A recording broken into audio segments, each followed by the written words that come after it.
Yung mga feeds po na pinapakain natin sa ating manok at may delivery po tayo dito po sa isa po nating kaibigan. So, maintenance. Yan si Sir. Ay na. So katambay, dito na po yung nakuha natin na feeds at si Sir Daniel bibili po sa atin ng isang sako. So pang tipid sa ating mga alaga. So sa kilos po.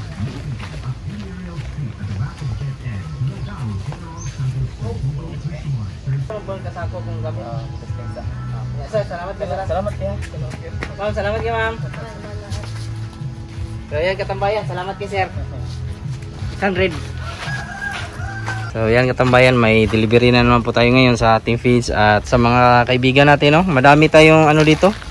Stocks ng pang manok, pwede pong pang duyan. Ayan, katambayan, no. Pwede pang duyan at saka pang bakod sa alaga ng ating mga alaga manok. So nandito lang yan sa aking area. Pwede po tayo makapili po dito. Magaganda talaga yung quality. Katambayan, may kaibigan po pala tayo na bumili sa atin ng fertilizer, si Sir. So Sir Kenneth mga katambayan, at galing pa pong Davao City. So salamat din, Sir. Salamat po, maraming salamat. Katambayan, natagalan po tayong makapag-upload po ng mga videos po sa ating YouTube. So may mga sisiw po tayo ngayon dito na konti na lang talaga yung naiwan. Yan, so mga gusto pa pong bumili, pwede pa naman natin itong ibenta. So yun nga, may iba may nanghina, wala kasing ilaw. So kumbaga, mga diskarte po natin para makasurvive yung ating manok. Kung halimbawa walang ilaw, so hindi pa kasi kayang umabot ng ating extension yung ating yung wire. So andito yung tawag nito, ilaw. Nakikabit lang po tayo. So ngayon lang po natin ito na kabitan. So mamayang gabi lang ito iilaw. So malamig yung panahon dito sa Jensen, kaya kalaban po yan ang ating mga alaga. So yan nakaka-recover na yung isang maliit. May sakit.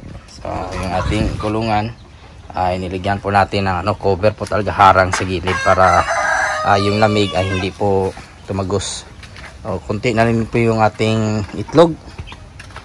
Yung mga collections po natin. So yan. Po tayo, nag-minus po tayo ng ating production ngayon kasi umina yung ating benta. So yan. Pero may mga napisa pa tayo sa ating incubator. Bali nilagay na po pala natin lahat yung ating kulungan po sa isang, o yung ating mga gamit po sa isang area po natin. So nandito na po lahat, pati yung kulungan, incubator, at yung isa nating incubator dito muna natin nilagay kasi wala ngang pagsaksakan o hindi tayo wala pang kuryente doon, hindi pa kaya abutin ng wire. So baka gawa lang po natin yan na paraan. So yan po yung isa po natin incubator. So yan 38 isa na po ito. Yan, kukunin na po natin ito sigurado. Dry na po. Karaniwan po dito ng mga sisiw, badrak.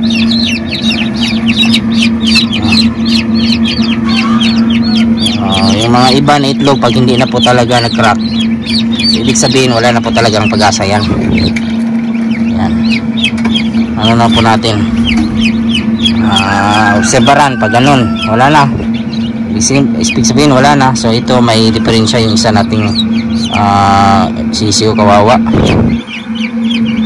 Ito lang yung napisa. So ibig sabihin ika 21 days nila ngayon. Pag ganito na yung time na wala pang cracking iba, ibig sabihin kunin nyo na po.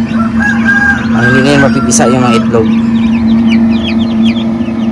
Yung mga napisa naman natin na mga sisiw katambayan bagong pisa, dito na lang po natin ihahalo na lang po natin para gabi o paggabi ay mag-on yung ilaw po natin at hindi pa sa malamigan. At the same time yung mga malalaking sisiw, magtumpukan yan sila para hindi po sila malamigan. So yan, yung diskarte po natin. Open na din po yung kabila natin na screen. Yung natin lagyan ng flooring. At nakahanda na rin po yung ating Intenso Plus po sa ating sisiw. So ganun po tayo dito.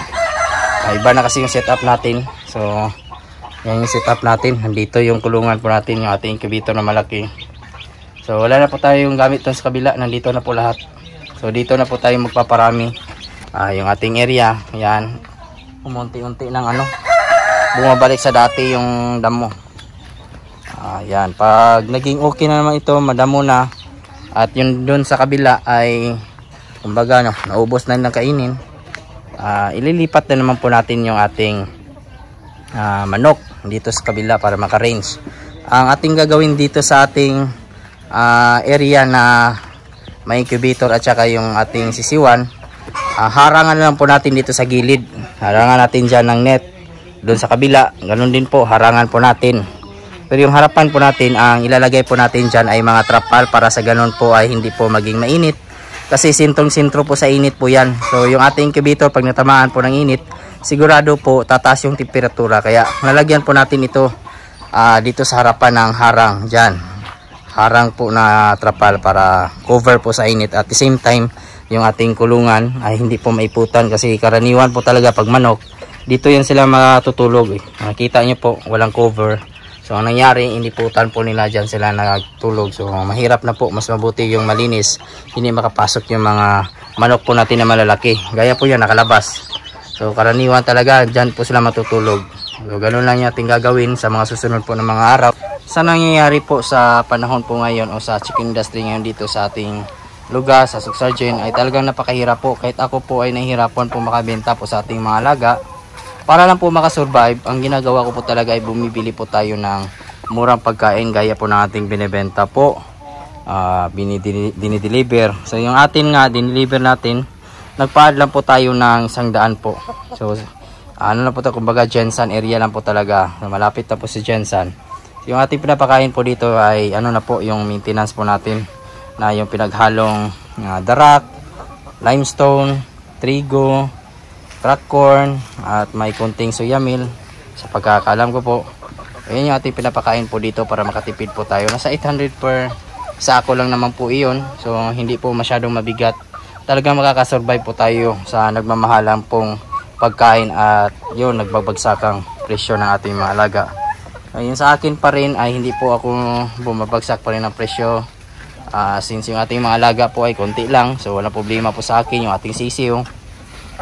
Ang gagawin ko po sa ating sisiyo, kung halimbawa hindi po natin may benta, ay gagawin po natin pangkarne. So yung iiwan lang po natin ay yung mga babae. So yung importante po sa akin yung mga inahin, gagawin nating breeders.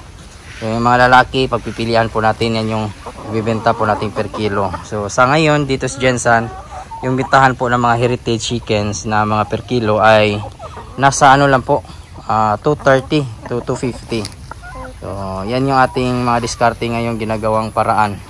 Kasi nga dahil po sa hindi din tayo nabibintahan, of course mahirapan po tayong makasurvive dahil po sa dami po ng supply. Pero sa ibang lugar naman po, gaya po ng Zamboanga, marami po akong mga buyer, mga kaibigan po natin na nag-shipping doon. Nga lang, sa aking part ay hindi ko na po pinapatulan ng mga ganun kalayo, baka mamatay lang yung sisiyo sa biyahe.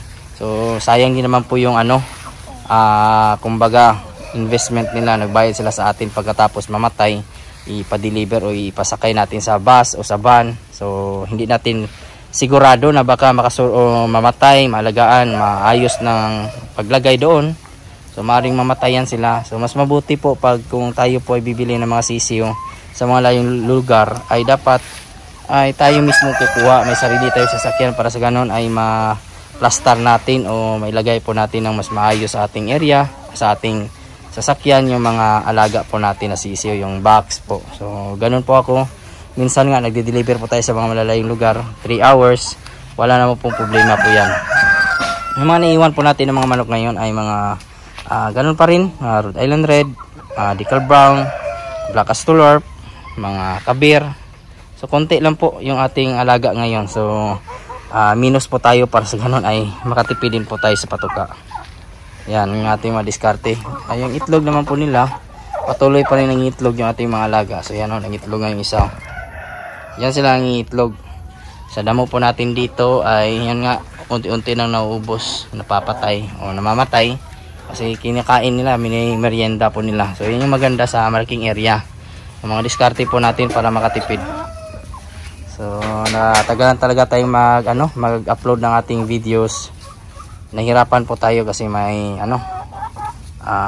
nagkaroon din po ng aberya yung ating area. Dito na po tayo talaga sa ating bagong area po na magparami. At yan, naghahanda po tayo sa December din po, bare months. Baka bigla na naman pong dumami yung demand. So may kumbaga naghanda po tayo. Mas mabuti na yung handa para sa ganon ay kung magkaroon ng demand ay may bigay po natin lahat yung pangangailangan natin mga kaibigan. So ganon din naman po dating nangyari. Biglang humina yung benta pero pag tungtong ng bare months, yan, nag-boom na naman po. So, presyuhan ng ating mga alaga na ganun pa rin, 100 per head yung week old, 2 ng vaccine. At yung ating mga malalaki, 1,000 to 1,200 yung ating mga babae. Yung mga tandang po natin, breeders, ay nasa 1,500 pa rin po. Mga kaibigan naman po natin na nahihirapan pong makabenta po ng ating mga alaga. Lumaki na po, yun lang, pagpilian nyo na lang po ng mga breeders nyo po. At yung mga iiwan nyo po, yun lang po yung sa tingin nyo po na kaya nyo pong buhay o pagpatuloy nyo pong alagaan. Yung iba, pwede po natin ibenta po ng per kilo. Huwag po tayong mahiya, madami po tayong kaibigan dito sa Jansan na nagbibenta po ng mga heritage chickens po, mga manok, native chicken, upgraded sa mga tabing daan. Kahit ako nga noon, nagbibenta po tayo. So walang rason po na hindi po tayo magbenta. Ano na po talaga, hindi dapat talaga tayo mahiya pag pasok tayo ng ganitong negosyo. Para sa ganun ay makasurvive po tayo sa ating pang araw-araw na po na pangangailangan kahit sa ating pamilya, sa ating bahay, at lalong-lalo na po yung ating mga alaga kasi malaki talaga yung konsumo na nakukuha o nabibigay po natin sa ating mga alaga. So swerte lang din po tayo kasi yung ating mga alagang manok wala pong sakit ngayon. So wala po ako nakikitang may sipon. Naglalagay po tayo ng Panamux Forte po dito pang depensa po nila sa tawag nito, pang depensa po sa tawag nito sa sipon. So mga diskarte po para kahit pa paano hindi na rin po tayo malakihan ng gastos po sa gamot. So laging handa po tayo. Bibigyan po natin sila ng antibacterial. So yan na po yung mga ganapan ngayong araw sa ating manukan mga katambayan, at yun nga, natagalan po tayo ng konti po sa pag-upload po ng video. At sa mga nanood po pala ng aking mga previous videos, mga bago po natin subscribers and viewers, welcome po sa aking channel. At kung kayo na po napadaan ngayon, sana po ay consider nyo po na subscribe, follow at i-like din po yung ating Facebook page Manok Tambayan. Nag-upload na din po tayo doon, malaking tulong po yan. Kung may mga katanungan naman po kayo, ilagay lang po sa comment section at ating sasagutin. At huwag kalimutan i-click yung notification bell para sa mga susunod na videos. Bago muna tayo magpaalam, shoutout muna natin yung ating mga kaibigan dyan na si Romeo Sambueno and Sambueno family from Damilag, Manolo, Portage, Bukidnon. Ate Malo Hilario Farming Adventure Channel from Altabas, Aklan. Ivani Kiay from Davao City. Junli Shamo. Sa mga nanood naman po dyan ngayon, shoutout po sa inyong lahat. Sa mga hindi ko naman po na shoutout, shoutout ko lang kayo sa susunod. Maraming salamat, God bless at ingat po kayo palagi. Bye bye.